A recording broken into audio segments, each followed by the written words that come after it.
There we go, recording in progress. All right, the big thing we're doing here are what are called conditional and decision-making blocks in Scratch.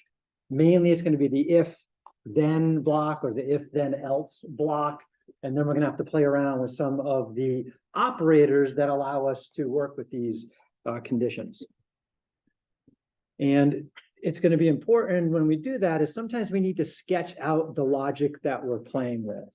So again, comparison operators, we looked at these a little bit last week, like less than, greater than, equal to, question. Hopefully you guys remember this from last week when we were talking about variables. What's the difference between using the equals block versus the set variable to block?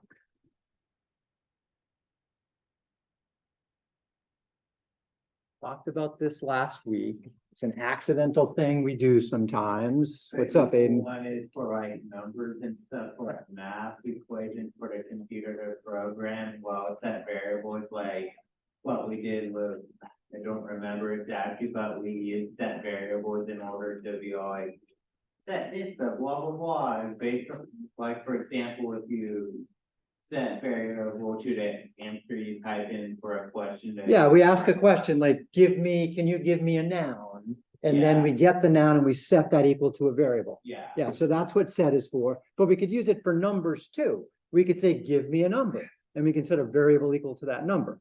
Yeah. Okay, all right, so that's what set does. So set does exactly what it says. It sets variables to something, and we decide what it's going to be. All right, so how is that different from that block then? That one's looking to have basically a true or false statement. Yeah, this right here is a true or false comparison operator.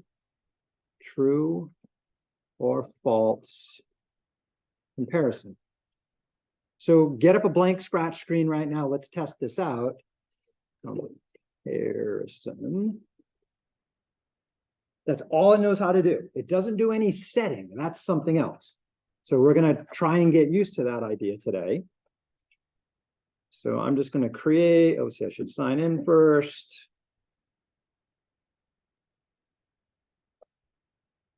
And then create.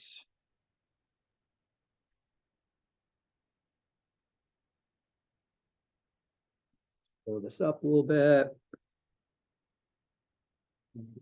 Do this one. All right, drop that down. So I want operators, and I want the equal comparison operator here.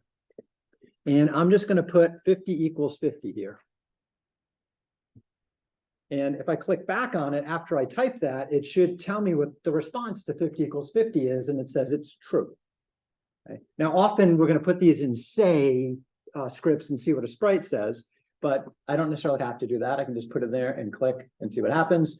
If I replace 50 with something like 45, and I click back on it, it should say false. And that's all it knows how to do, say true or false, depending on the two things we compare. So this isn't like in a math class where we say x equals 5, and then we have to live with the fact that x equals 5 for now. That's not at all what this does. So let's test that idea out. So make a variable.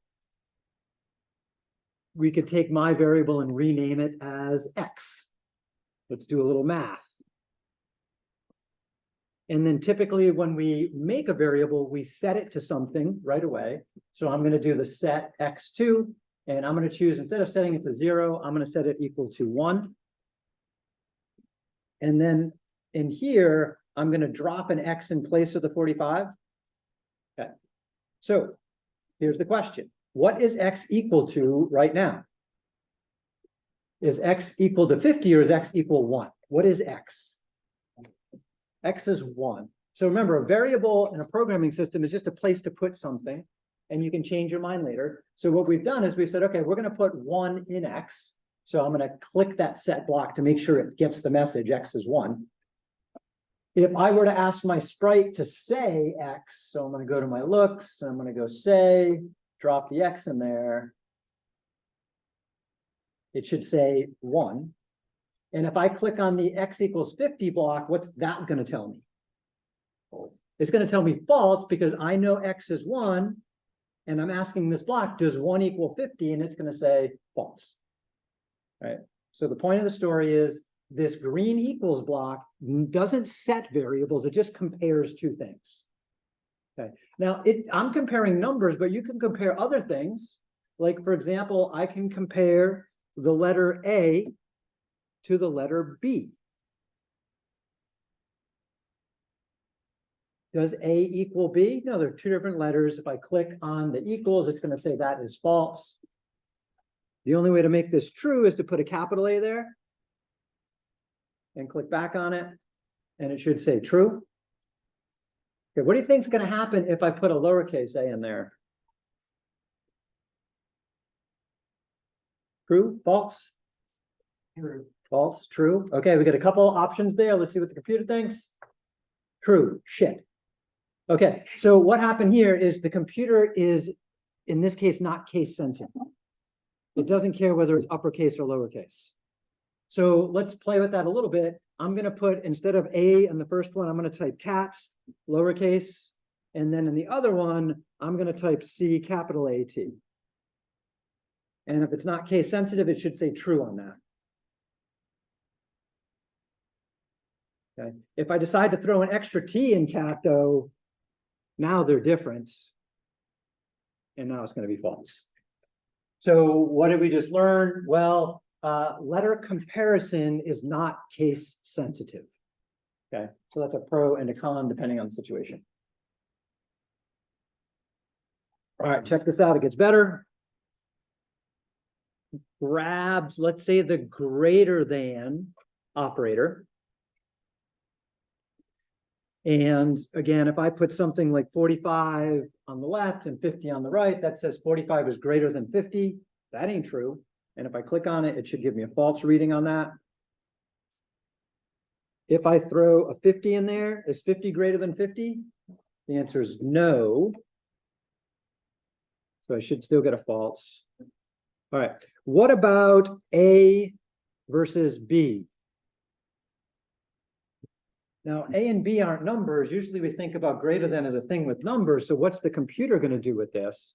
Well, it turns out deep down in the guts of a computer, everything's a number. And so what happens in this case is Scratch is going to basically turn those letters into numbers and do a comparison. So I should get a false out of that. If I switch A and B, if I put B here, B comes later in the alphabet. So then the computer should think it's technically greater in that case. So B greater than A, I should get a true on that. Okay. So a little weirdness when we're playing around with computers to how we work with numbers and letters. Okay. So again, normally we think about the greater than as a comparison with numbers, but it turns out we can use it to compare other characters too. And that character comparison depends on how they are ordered on a computer. Right. Other languages are case sensitive when they do letter comparisons, and they have access to a lot more letters to compare, or a lot more symbols to compare. I think Scratch doesn't have as many as most. Complicated expressions. So sometimes we need to do more than just a greater than. Like, suppose I need to know when my sprite is close to the left side of the screen and when my sprite is close to the right. Another way to say that is I want to know when is the sprite kind of in the middle range, but not touching the edge. So in a situation like that, I might want to do a slightly more complicated comparison check. For example, I want to know when is my sprite, its X value, less than, say, 200 on the right side, but greater than negative 200 on the left side. Now, whenever we do any kind of comparison or operator like addition, you can only do two things at a time. So that means we have to figure out how to join some things to make this happen. So a note on something like this right here, we're going to do a little math with a number line. Negative 200 lives over here. Let's put 0 in the middle and positive 200 over there. And the the numbers I'm concerned about here is I'm going to put an open circle at 200 and negative 200, and I'm going to shade in between. That's what I'm doing there. And this is called a compound inequality. And when you read a compound inequality, you always read from the variable. So when I read from the variable, that says x is greater than negative 200 and x is less than positive 200. So what I'd like you to do is see if you can use the operators in Scratch to build a test to see if a sprite is in between negative 200 and positive 200. See if you can throw a few blocks together and make that happen. And again, the key to making that happen is the way I'm supposed to read a compound inequality like that.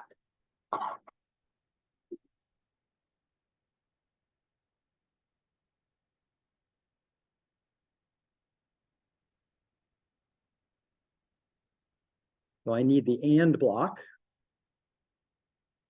And then I'm going to use a less than block on each side of it. And on one side, let's see, what am I getting? Again, what am I comparing here? The X value of the sprites. Anybody know where to find that? X position. Yeah, that would be the X position under motion. So I'm going to go to the bottom of motion here. I'm going to grab the X position. I'm going to put it in that first box. So here, I want the X position to be less than, that one's going to be a 200. And I also want to know if the X position is, and let's see, oops, I made a mistake. What did I write in my notes?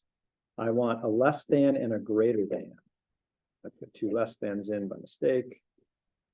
Fix that sucker. I want to know when X is greater than negative 200. Now, again, I could have gotten away with the less than there by just switching where I was putting the variable. There's usually going to be more than one solution. But this right here should do a test for me to see if the X position is less than 200 and if the X position is greater than negative 200. So then I'm looking in between those two values to say, is he in there?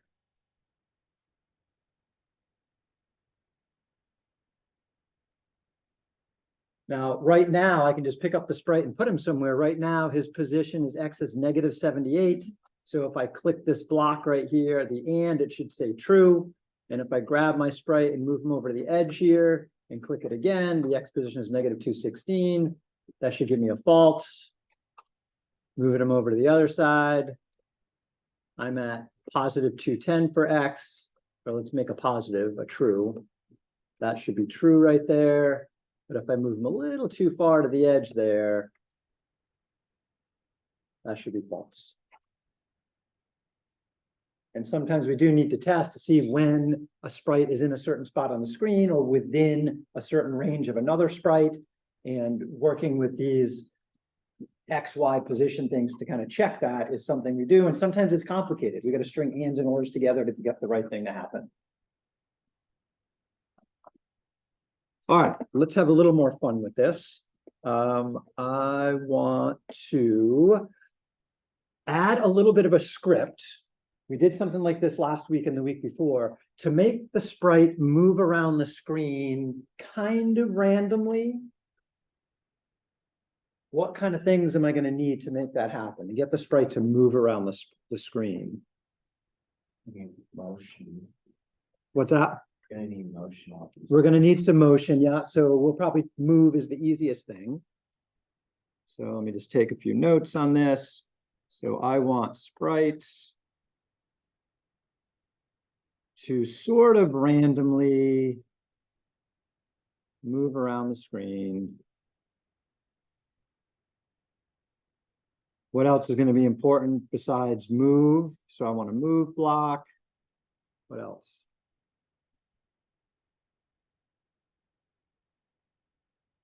If I just choose move, what's he going to do? He's just going to move once. So we need a loop of some kind. So maybe a forever or a repeat, some kind of repeat. I'm going to use a forever. Okay, so get him to move more than once. Okay, so I use move and forever. What's the sprite going to do? Forever move where? One direction. One direction, whatever direction he's facing. He's just going to do that. He's going to hit the edge of the screen, go off the screen. All right. So we're going to have to do something like before we did a point in direction.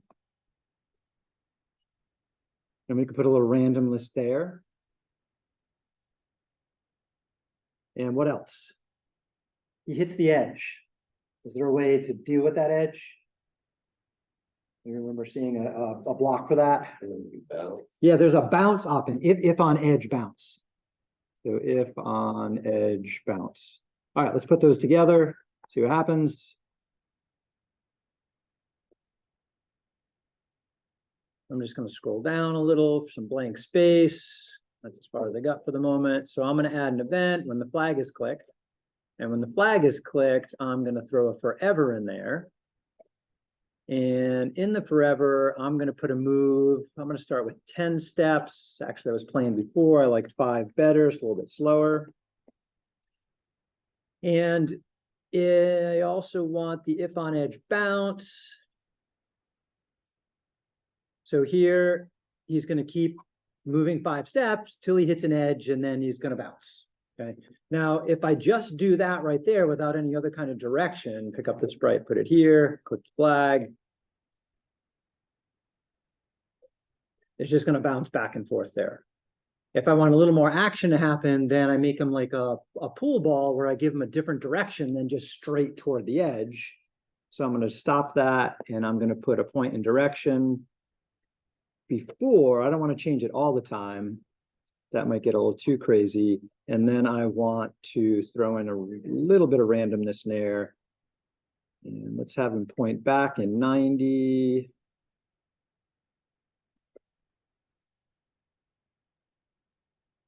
And for the random direction, I'm just going to tweak a little bit. Maybe he could go 45 degrees, or 45 in the other direction from 90 would be 135. All right. So that means he could head up this way or head down that way there. And then his bounce will be a little more interesting. So run that. Okay, so that's a little bit more fun. I think it would be funny if we constantly change directions every second for the funny. Yeah, I mean, if we do that, it's going to be pretty chaotic, but it's fun to play with things like that. You know, throw the point in direction inside the forever block, then he's going to be forever changing direction while he moves. That's going to get wild. All right, I'm going to go with this version of it here. I don't want it too wild. Here's the next thing I want to do. What I'd like to do next is I would like him to say the word positive if his X value is greater than 0. Right? Positive numbers are greater than 0. I'm not going to worry about Y for the moment, just X.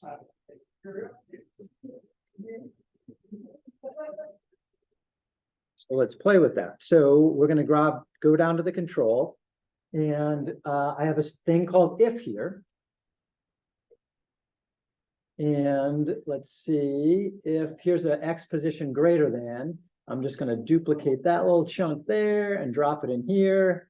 And I just want to check to see if his X position is greater than 0. And I'm going to throw that inside my forever loop after the move and the bounce. And I'm going to add in a say. And I'm just going to put in there positive.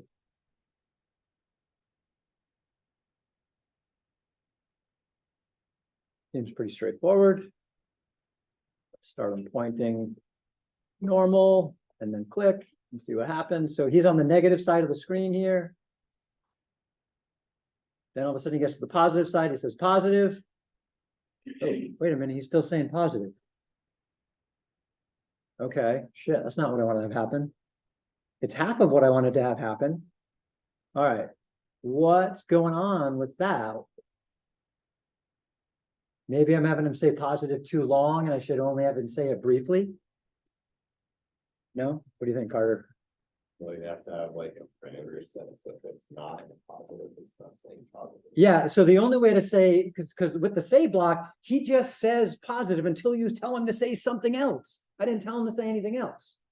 Okay, so somehow I have to deal with that. So when I'm, Helicopter shaking the ceiling. So let's see, there's a few ways that this might work. I could maybe throw a say block outside of the if.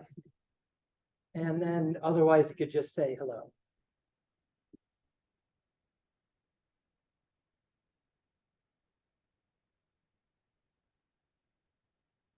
That didn't work. That didn't work. All right, let's pause and just take a look at a diagram about how if statements work on computers. So new page. Green. So I'm going to use this diamond type symbol for the if statement. And if has to test some condition. If it tests the condition and it finds the result is true, then it heads over this way to do some work for when it's true, right? So for example, in this case, I'm testing the condition is x greater than 0, and when it's true, we're going to say positive. Now, if it's not true, it's just going to move on to whatever code is next.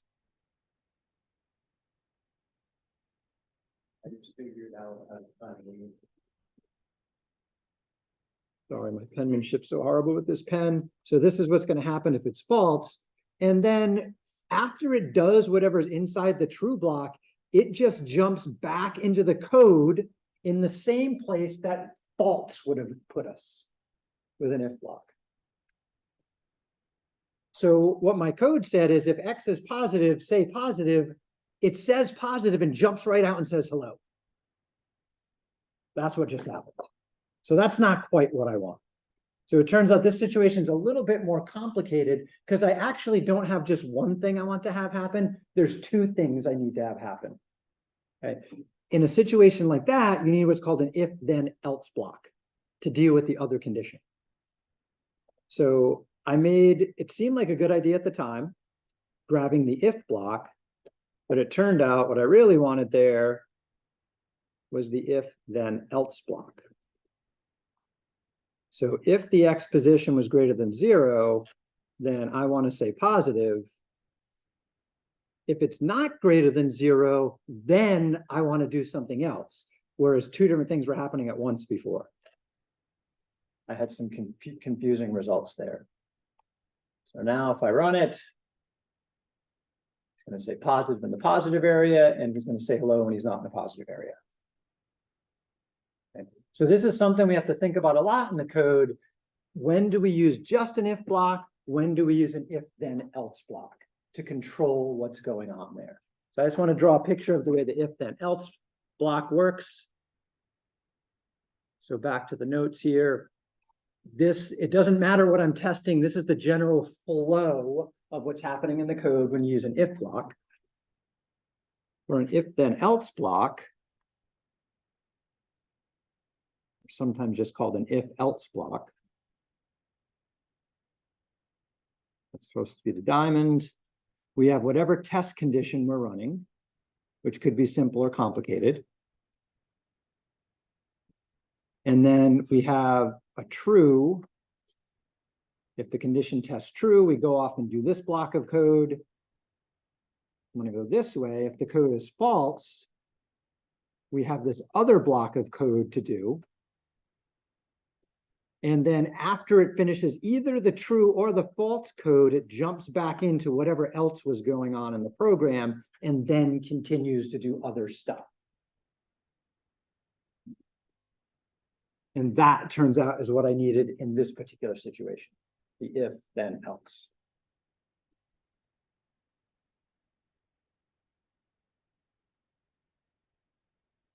And sometimes we need to use a bunch of these together. We'll get to a situation like that in just a moment. Next, let's see. We talked about this last week, but I just want to double check people remember. What does Boolean mean? Anybody recall? I looked it up. Not, what is it? I looked it up again today, and I found out Boolean is actually short for Boolean algebra. Like it's a different type of math. So Boolean algebra is related to logic, and at its very base level, it revolves around whether something is true or whether something is false. So in Yeah, Scrabble, that's exactly what we were doing essentially. Be like yes, you're discussing correct. what's true and what isn't. It's based off of logic, not random. Yeah, a Boolean is something that is true or false. Generally, it's a variable, something that can change. And that's what we're playing around with these if-thens and those conditional blocks we're checking, like equals, greater than, or less than. So we have those three blocks that we can test stuff with. All right, let's play around with variables some more. So in the book, so I'm going to give this a name. This right here is just chapter 6 experiments. If you were following along, or you could just delete it after you're done. So that's going to be my playground there. And then my book, here we go. I want to check out table 6.2. So going back to the idea of set versus equals to kind of get used to that, they have some examples here of different variables and the meaning and how they're evaluated. Now, check out what we're setting z to here. Each time z is being set equal to a green block that is testing a condition, equals, less than, or greater than. What is a green block going to give us as a result? We have two options. True or false, that's it. So in every one of these statements right here, z is either being set to true or z is being set to false. Okay, and they're showing here the output with a little explanation. Okay, so we're going to refer back to this. If you have your book out, I recommend having this page available. And I'm going to go over to the reading assignment. And in the reading assignment, I put some stuff here. And I am going to, let's see, blow that up first. Maybe. So what I'd like you to do is in this reading assignment here, I'd like you to look at what I'm setting X, Y, and Z to. And then in each place I set W, what is W going to be equal to? And you're going to submit this for your assignment. In the first one, that's going to be part A of question number 4 here. What will W end up being set to in the next line, and so on? So I'd like you to look at these for a minute, make your best guess, and then we're going to go over them together.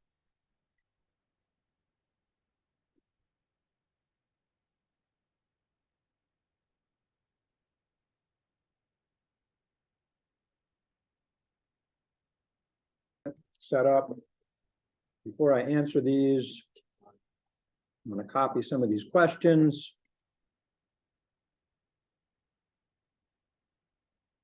Make myself a new Google Doc. Oh, I got signed out. Sign back in.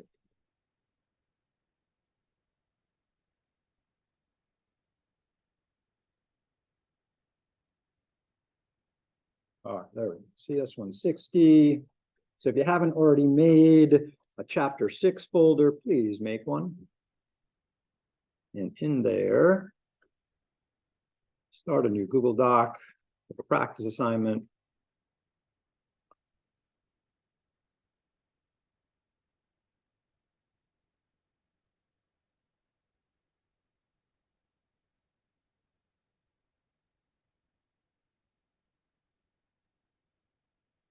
And then here, if I give myself a new line and it puts a 5, I can then use the indent button and I can get an A. And I'm going to have an answer for A. I'm going to say W is going to equal something. And B, W is going to equal something else because we're setting it. W equals W equals, how many do I have? One more. And then to set it back to numbers, you just give yourself a new letter there and then decrease the indent and it'll jump back into numbering instead of lettering.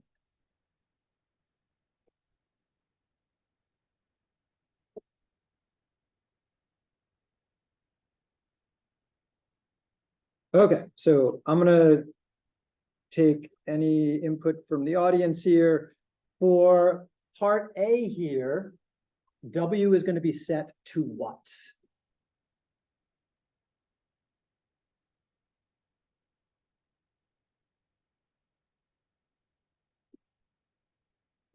True, that is correct.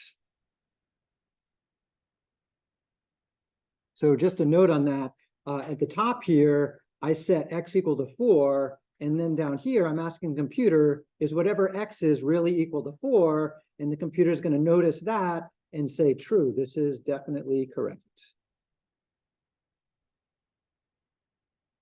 Skipping down to the next one here. And I'm just going to do the first two and leave you guys to do the rest. So this one right here, it's taking a look at what X is. And at the moment, X is 4. And it's saying, is that equal to Y over 2? So 4 versus Y is 8 over 2. And the computer is going to say that's 4 versus 4. And it's going to say true again.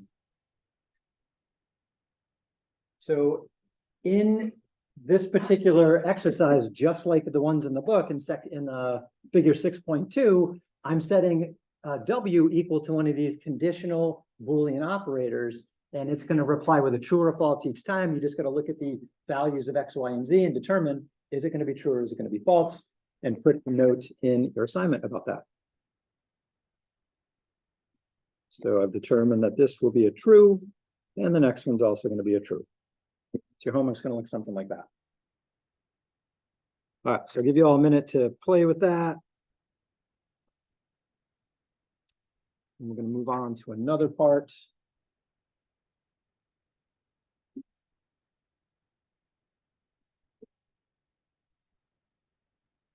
And although some people can do all that in their head, most of us humans need to write this stuff down. So don't be afraid to write shit down. All right, thanks, Karen. So. You can have my game. What's that? No, I didn't say that. I just said you're not like most humans who have to write it down. But there are lots of people that can evaluate expressions like this in their head.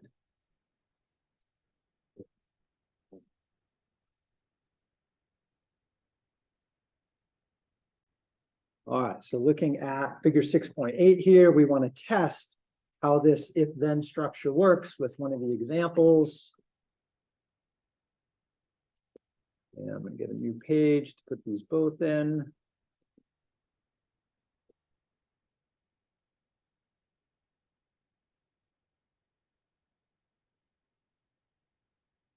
The examples we want to compare to are in the assignment. Oops, where'd you go, assignment? There you are.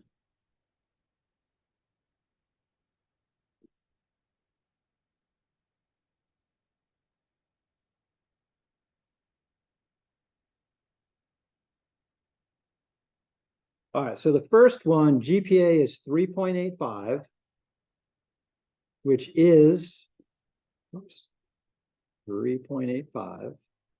That is greater, so that should flow us this way. And then we look at the math score of 93, and that is a true, so that's going to branch us over to here. So this one should say congratulations.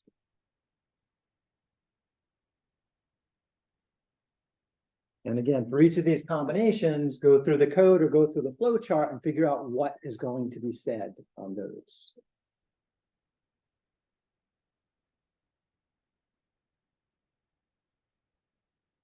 Take a look at part C. Part C says the GPA is 31.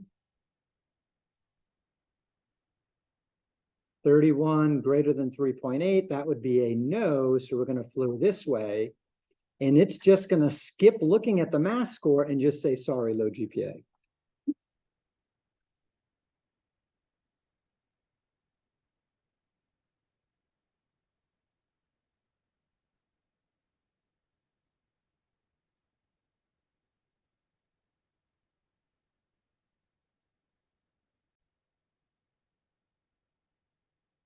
So moving on down a little bit, we'll come back to menu-driven programs in a moment.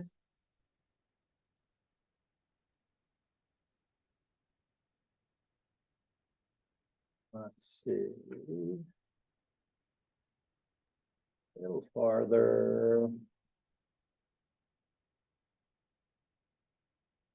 That's what I wanted to look at.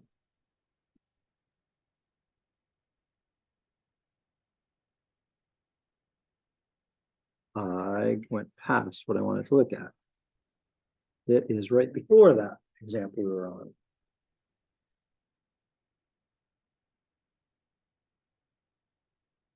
All right. So just a reminder about checking something. Now, think about what it means for a number to be even. So I just want to explore this code. And again, this might be one you want to try yourself in a script. So the sprite asks, enter a positive number and weight. And then it takes the answer. I mentioned mod as an arithmetic operator in the beginning of the quarters. Anybody remember what mod tells us? Yeah, it tells us the remainder. So it does a division and it just says, here's the remainder.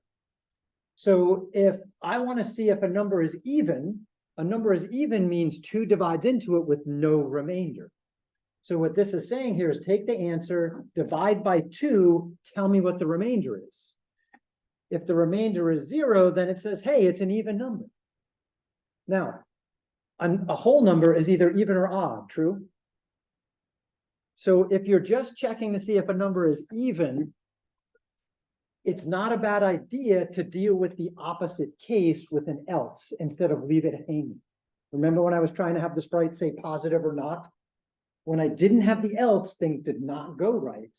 I really needed that else in there to deal with the alternate case. So I'm just kind of putting this out there again, that often when you're testing for something and you want to know if it's true or not, sometimes you have to deal with when it's not separately, and that's what else is for. Okay, so just emphasizing that. And again, a reminder of what mod does, and all mod does is does a division and spits out the remainder instead of, say, a decimal version of the result. All right. One more thing, and then we'll take a look at the sample problems I want you to try. The idea of making a menu. So usually with a menu, we have a bunch of options to choose from. And in a situation like that, you're almost always going to do a nested if then else block. Okay. And depending on how many choices you have to keep nesting them inside of each other. So this one right here has an if else block on the outside. And then in the else, it puts another if else block. And then in the next else, it puts another if else block. Altogether, it deals with 4 different possibilities. How many menu items are there though? In this case, there's only 3, but you always have to deal with the fact that people don't always follow directions. So you need to deal with when they don't. So that's what this 4th slot is for, to deal with when they don't. Okay. So I just want to put one of these together with you right now for pretty similar idea and see how it works. So if you wouldn't mind trying this with me, I'm going to add a new sprite to play with on my experimental page, and I am going to pick, let's go with dinosaur number 2. And with dinosaur number 2, I want him to ask for a menu input and then deal with the result. So I'm going to put in here a sensing, and I'm going to put in the ask, and I'm going to say, choose a color, red, green, or blue. And then wait for the answer, and then I want to test to see what happens there. So to do that, I'm going to have to throw in, let's see, a control, and if then else. And I'm just going to deal with these as they come in, and I need to do a comparison. So I'm gonna go to operators and I'm gonna use the equals. And I need to know if the answer is equal to something. And so in order, I'm gonna put red first. And then if they did select red, I need to do something with that. And so then I am going to change my look. So let's see, change color effect to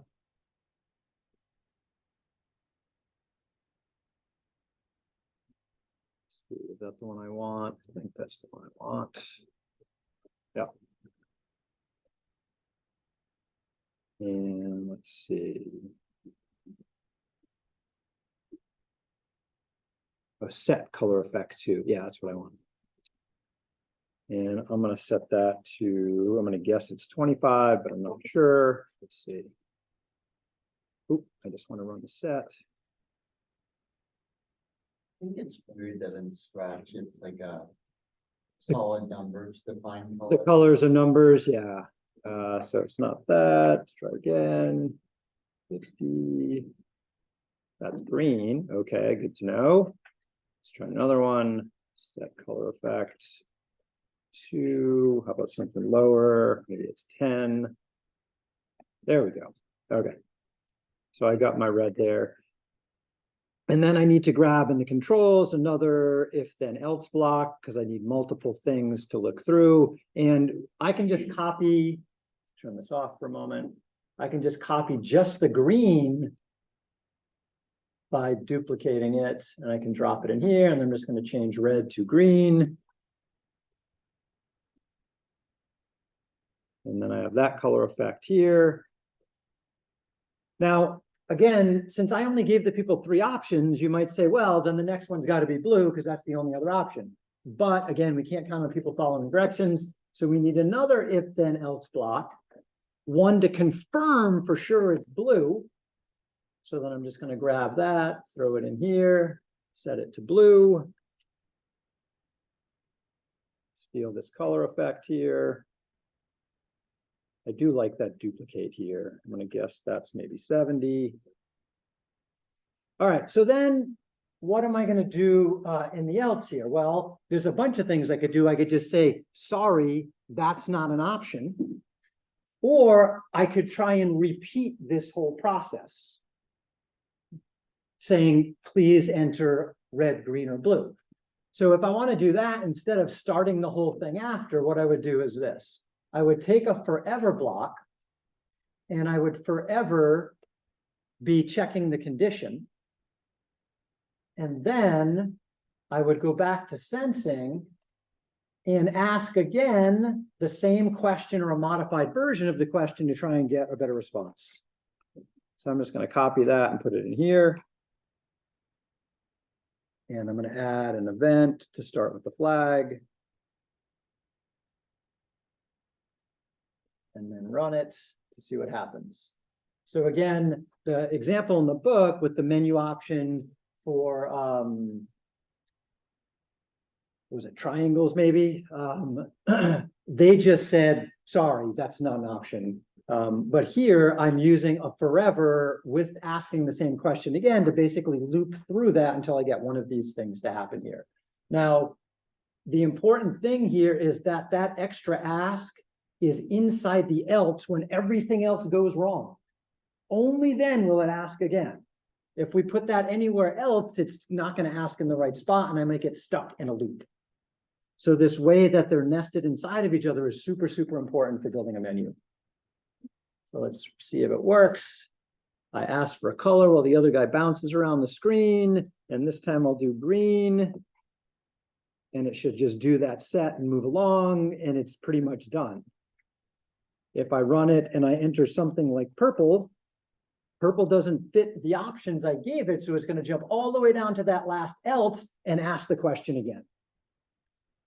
Now, you could decide to ask the question different. Maybe that wasn't clear enough to the person reading it. So choose a color, red, green, or blue, and I could add to that. These are the only options.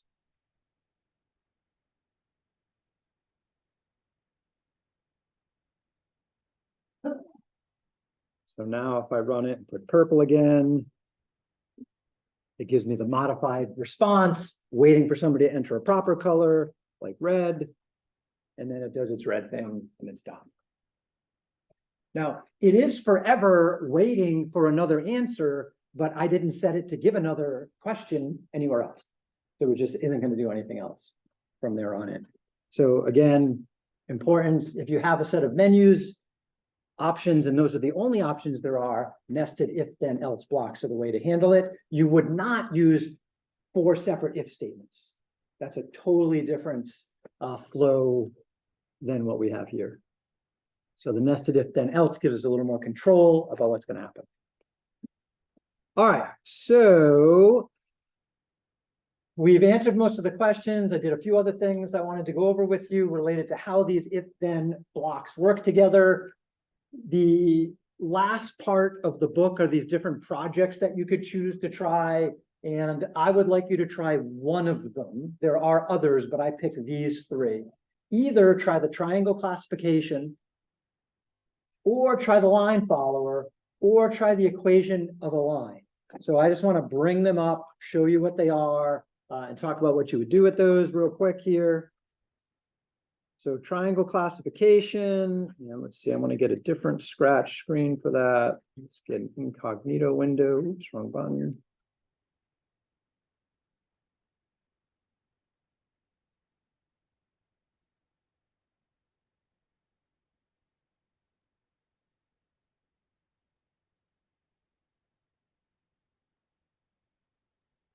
So I'm going to load, remember when you do load things from your computer, like the chapter scripts, load it into a blank Scratch project so you don't accidentally overwrite something.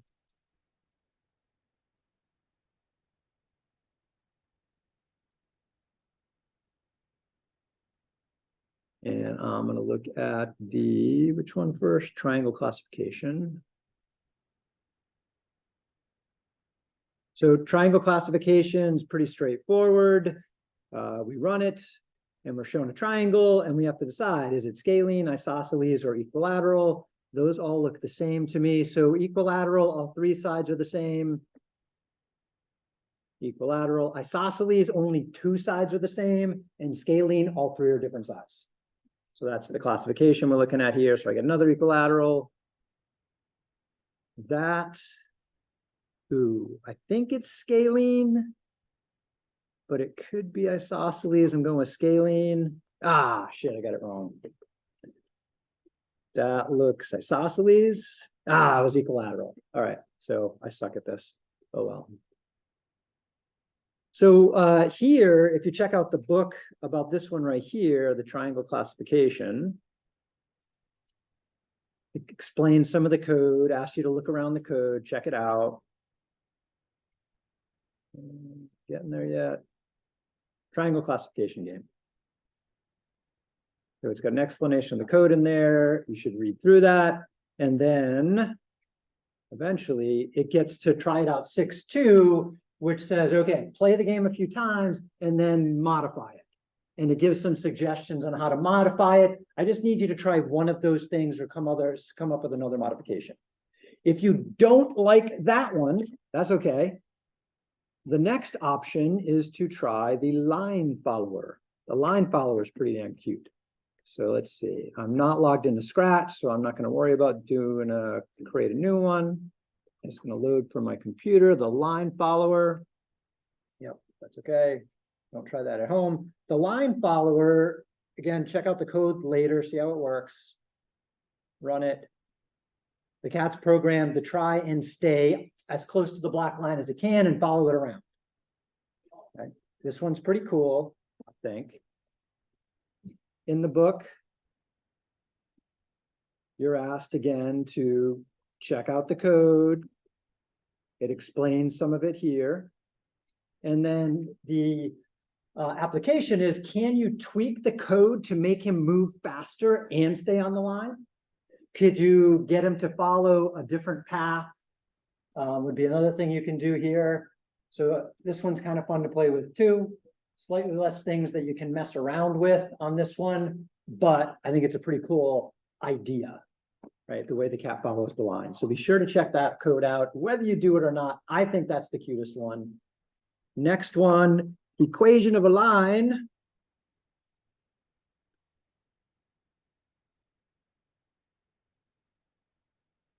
So again, equation of the line, given a couple of points, it's going to find the equation of the line.